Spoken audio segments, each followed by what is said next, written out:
Bienvenue à un moment autrement, des mots à vous dire, des mots à nous dire, séquence aujourd'hui euh, qui pourrait parler de cette notion du regard. Voilà, parce que on dit que c'est par les yeux que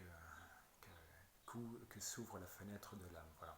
Alors, c'est pas tout à fait de ça dont on va parler. Le regard, on va plutôt en parler sur le regard que l'on porte sur nos vies, sur les situations et sur les êtres.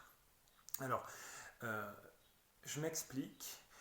Généralement, peut-être en avez-vous fait expérience dans votre vie, mais souvent, nos situations, nos expériences sont influencées par la pensée, le mot qu'on place automatiquement, presque naturellement et de façon inconsciente sur la situation.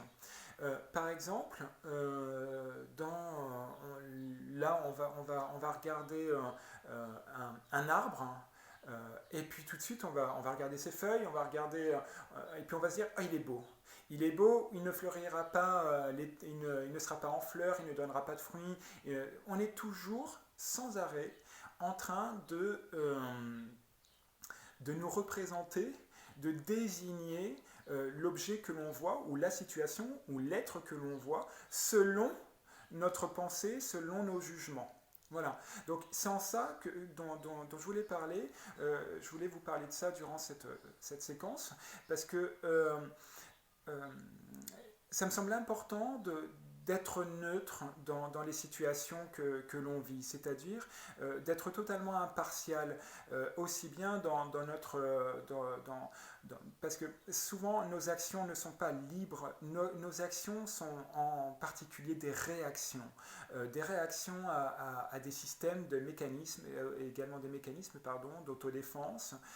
Ça peut être la peur, dont on viendra dans une autre vidéo, et la peur, les jugements de notre propre perception, et tout cela font que ça conditionne notre champ d'action.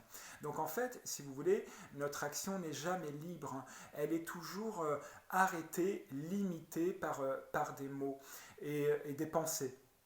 Alors, c'est important d'avoir ce petit recul, parce que imaginez, si c'est difficile pour vous à comprendre, imaginez, on va donner cet exemple-là qui pour moi, je trouve, est un bel exemple. Imaginez que vous portez des lentilles de contact. D'accord. Donc la lentille de contact est votre comment dire, médiateur au monde. C'est celui qui vous permet de voir le monde. Et là, votre lentille de contact, alors que vous êtes dans une situation, il y a du sable devant, ou de la poussière, d'accord. Donc il vous est impossible d'enlever pour l'instant, de gratter un peu la lentille pour voir autrement. Et donc finalement, la situation, vous allez la voir avec ce voile de poussière. Donc vous allez vivre dans ce rapport-là aux choses, où tout sera voilé. Et bien si vous voulez, notre regard sur les choses, c'est un peu cette lentille de contact.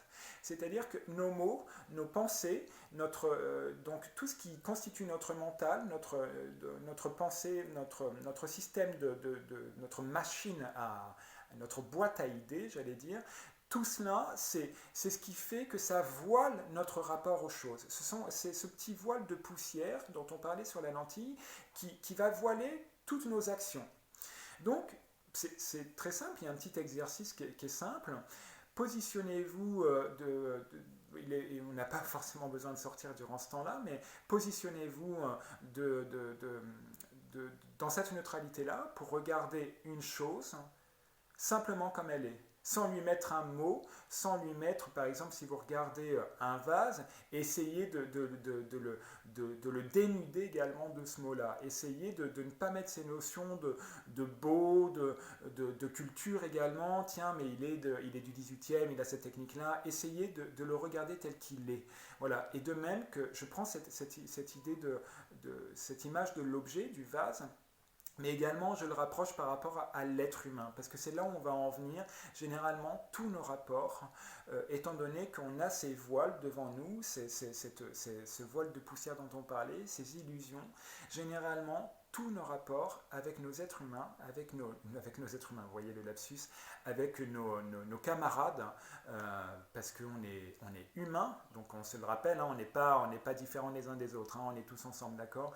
Et je pense que c'est vraiment un enjeu primordial de nous voir en tant que, dans cette globalité-là de l'être humain, et non en tant qu'individu, certes, dans l'humanité, mais de nous voir également dans cet ensemble-là. Et généralement,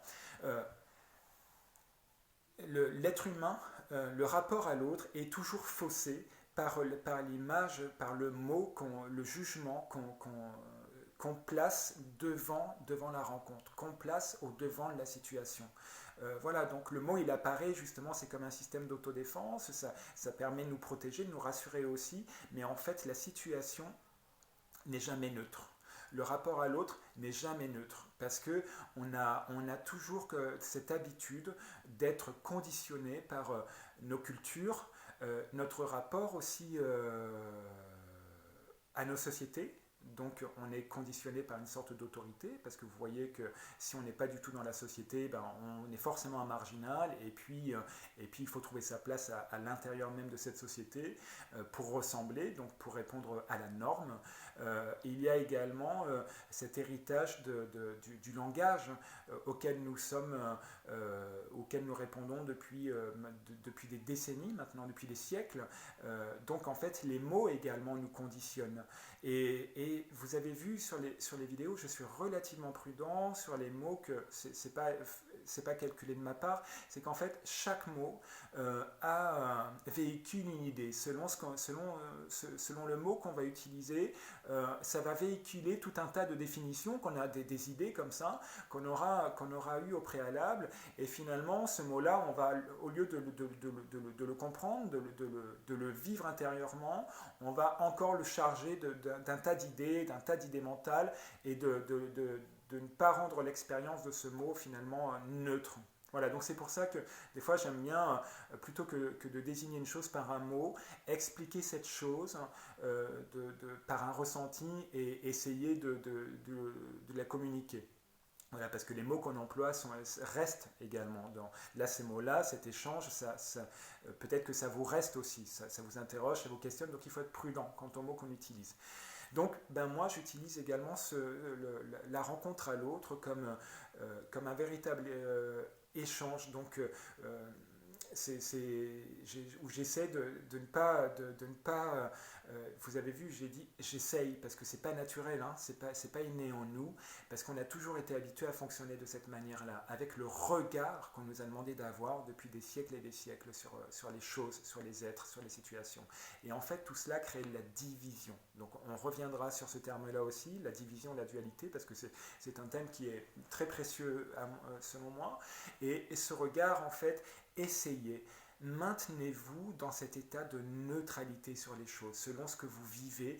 Essayez de vous déconditionner de vos pensées, voilà, de vos formes jugeantes. Essayez de vous déconditionner de cela pour voir les choses telles qu'elles sont, et surtout les êtres. Voilà. Et vous allez voir qu'au fur et à mesure qu'on se dépossède de ça, eh bien, l'autre, par lui-même, redevient aussi sa propre réalité.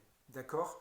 Donc ça, c'est très très important dans mon sens, si on veut évoluer dans l'amour, j'allais dire. Voilà. Si on veut évoluer sur ce chemin-là auquel on n'est pas habitué, parce qu'on aurait tendance à croire que là, tous ces mots qu'on se dit, c'est beau, c'est l'illumination, c'est mystique et tout ça, mais ça n'a rien à voir avec ça, c'est juste du déconditionnement de nos habitudes durant des siècles et à travers lesquels on a voulu nous maintenir. Voilà, donc essayez-vous en tant qu'individu de faire cette correction, cette petite correction de nettoyer votre poussière qu'il y a sur votre lentille de contact. Voilà. J'attends vos retours et puis à très bientôt. Ciao.